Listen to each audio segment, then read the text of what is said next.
want to go to this Alex Jones report. He wanted to comment on the amazing things that were done last night at the Golden Globes with Meryl Streep. Here's Alex Jones.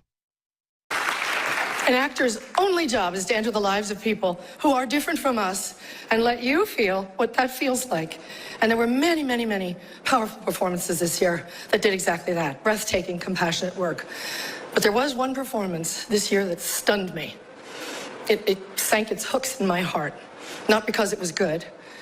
There's nothing good about it. But it was effective and it did its job. It made its intended audience laugh and show their teeth.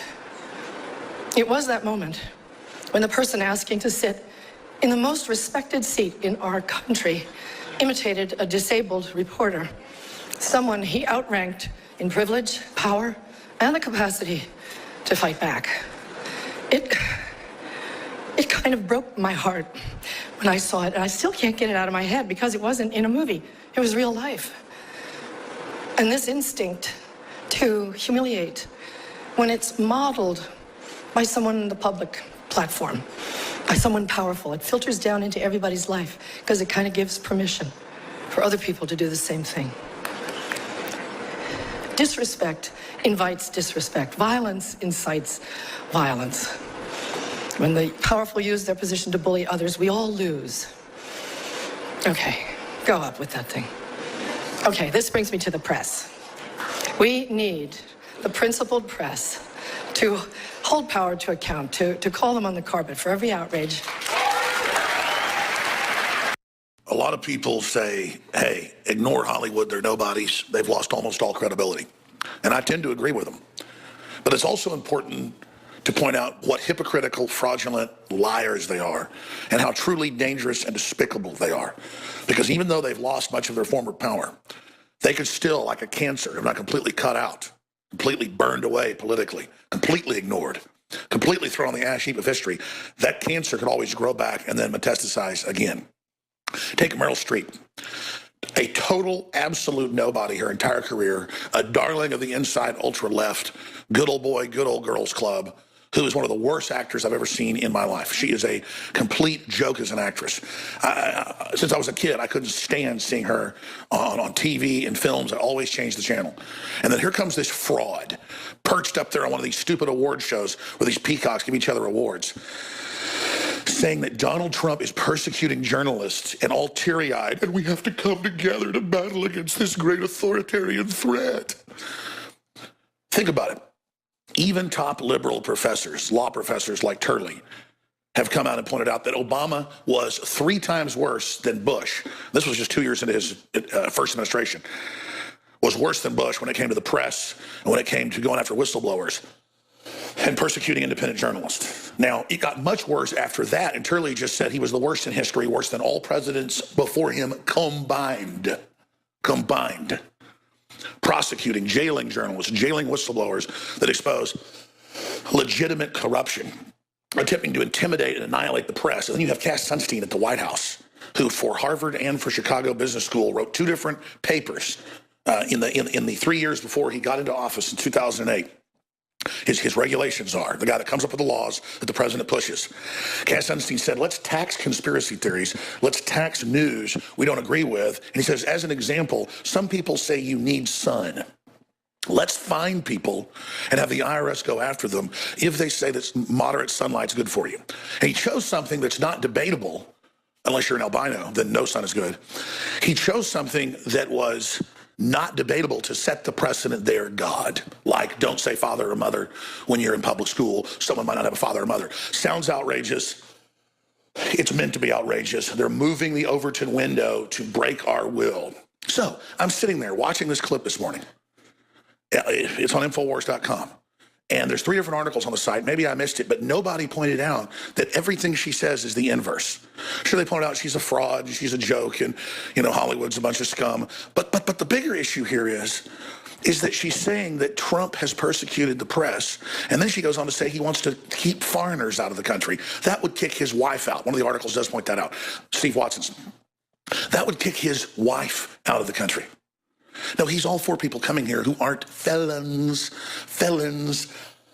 When you fly to Germany or Russia or to Timbuktu or to anywhere in Latin America, anywhere in the world, they check your background. You have to have a visa. If you're a felon coming into the country, an aggravated felon, you don't get in, you get turned away. But an upside down world, Hollywood, these sickeningly rich, disconnected people that are so anti-Christian, so anti-human, that this Silicon Valley chief is on Infowars.com today saying that he won't have any jobs or any businesses set up in the Midwest because it's a bunch of racist, filthy scum, and how much he hates us and what trash we are. These people are totally cloistered and totally compartmentalized, living in their own worlds, literally hating those of us that want to be self-sufficient and who can skin a buck around a trot line.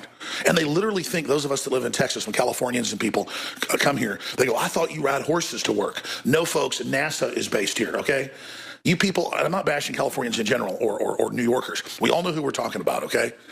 Just like there are some weird hillbillies in Texas, but they're the minority. Well, there's some frickin' weirdos in the richest areas of Manhattan and places like LA and San Francisco who have been taught by the media that their enemy is basically Christian gun-owning Americans. Because, again, that's the only group the globalists haven't conquered with their fake culture.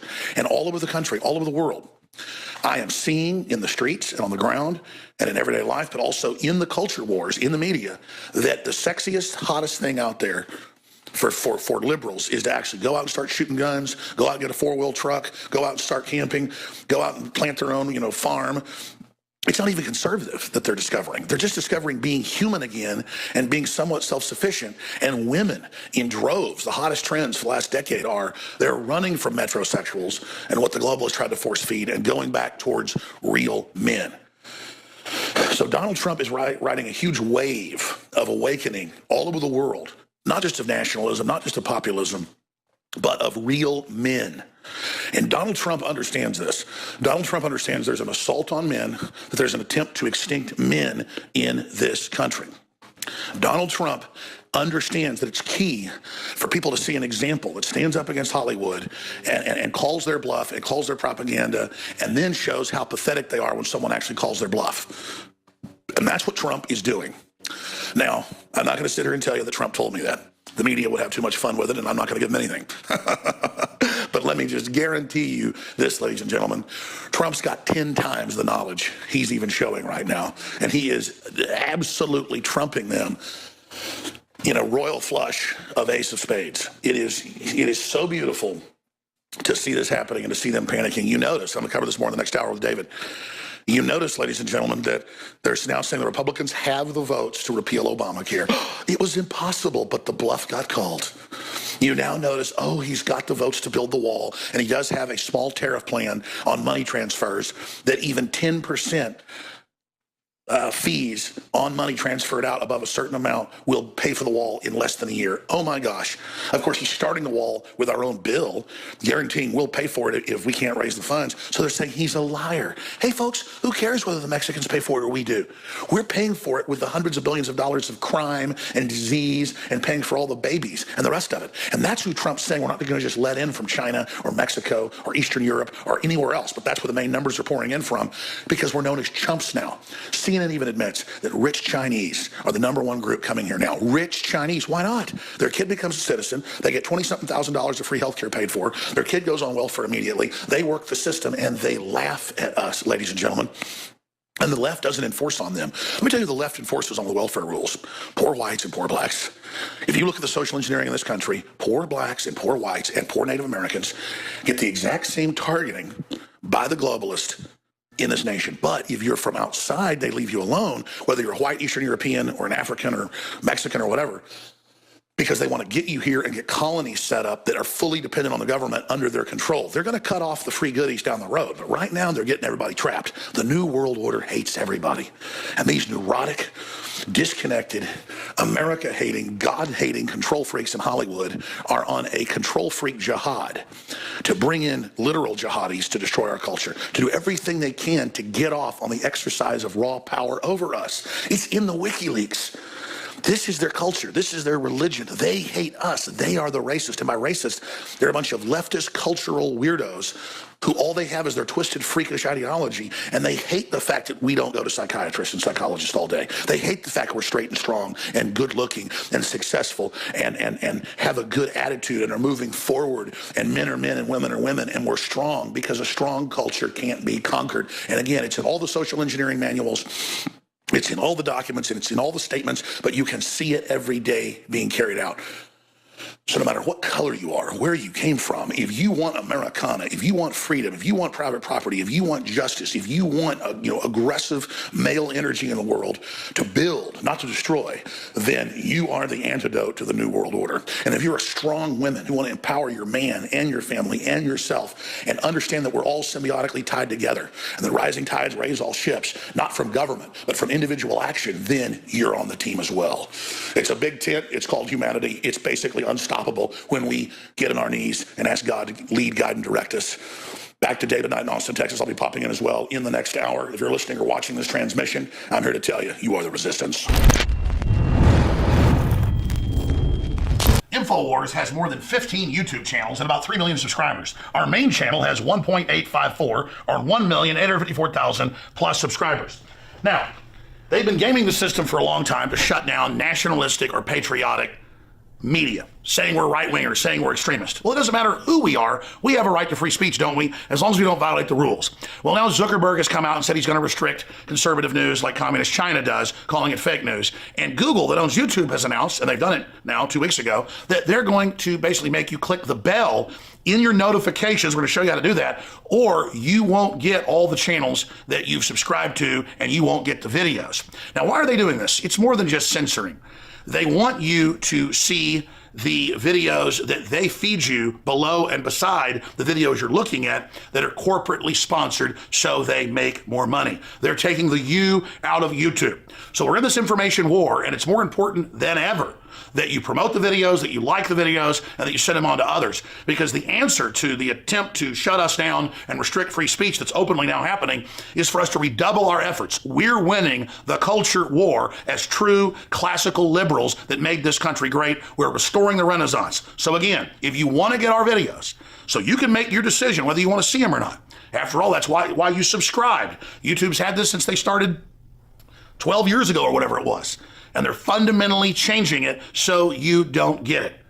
Ladies and gentlemen, this is promoting fake news and trash news and establishment news. It's killing real independent news. But we, the people, by taking action, can break the back of this system. So please click on the bell so you get the notifications and so you get in your feed the videos and channels you've subscribed to. I'm Alex Jones for Infowars.com.